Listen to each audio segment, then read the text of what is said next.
USS Oklahoma. This Virginia-class submarine is a paragon of American engineering and fighting spirit.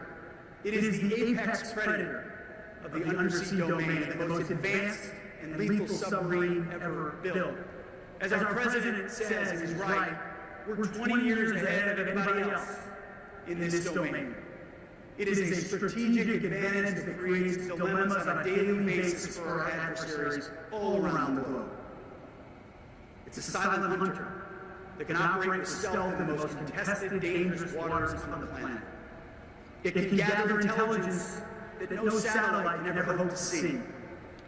That's what reestablishing deterrence looks like. And it's how we keep the peace in a dangerous world. Let there be no mistake, under President Trump, the United States is serious about the command of our seas and about keeping the world's vital shipping lanes open. A larger, more modern, and more lethal fleet, from the new battleships of the Golden Fleet to the advanced submarines you build right here, will provide that undeniable deterrent. It will ensure that America's Navy moves freely and uncontested, today, tomorrow, and long into the future.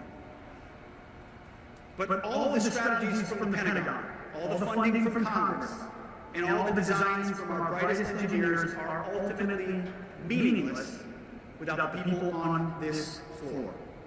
The welders, the electricians, the pipe fitters, the steam fitters, the engineers, the planners, the skilled tradesmen of Huntington, England. You are the engine of the arsenal of freedom. Patriots, all of you. Our warfighters cannot win without you. We are in this fight together, shoulder to shoulder. That's why we launched the Arsenal of Freedom Tours, to ensure the workers across America understand how committed we are to you and how reliant we are on your ability to deliver. It's a beautiful codependence action. There is an unbreakable line tying the wrench in your hand to the safety and survival of a 22-year-old American sailor patrolling the depths of the Pacific. The quality of your work, your unwavering commitment to excellence, your speed, your patriotism itself, you give our warrior the decisive edge. Yours is a high calling. You are building a shield for our nation, bolt by bolt, and weld after weld. In a culture that too often celebrates the shallow, the virtual, and the superficial, you are engaged in something real, something tangible, something lasting. Your workmanship is and should be celebrated. There is an inherent dignity involved in crafting useful, powerful, and lethal things. I mean, there's a reason Jesus was a carpenter, not a politician, right? There's something about building. Something about building in America. We build better, stronger, more capable, and we will build more and faster because we've done it before, and we're going to do it again. And that's why this administration and this department is fighting for you, your way of life, and the renaissance of manufacturing in this country. We're holding your leadership accountable. We're holding your leadership feet to the fire. Their jobs are on the line to ensure that you can deliver what America needs, that your craftsmanship is unleashed, that you are taken care of, that you are paid properly, that your work is done safely, that we can move at speed and at scale. Because when our workers succeed, our country succeeds.